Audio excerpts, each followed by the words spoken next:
La cruesa de la guerra d'Ucraïna fa difícil fer plans de futur, però enmig de la invasió, miren, l'amor s'obri pas. Hem estat amb un soldat ucraïnès, està de permís per a conèixer la seva filla, acabada de néixer a Benicarló.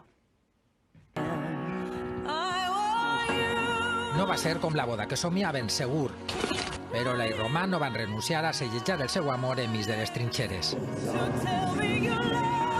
Porque no sabemos qué espera nosotros mañana. Ella es va refugiar a Benicarló, on és professora de música. Ella ha continuat lluitant. Fue muy duro sin mi marido.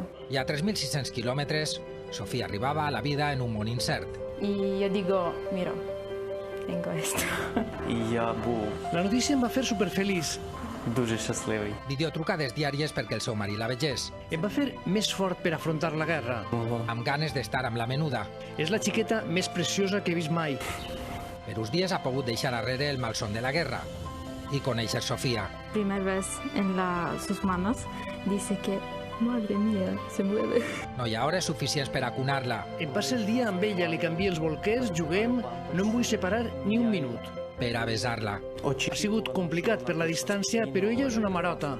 En uns dies tornarà al front, en l'esperança Viene el paz y estamos juntos. que estos menudes ucranians puguen viure en pau. Vos ya ves.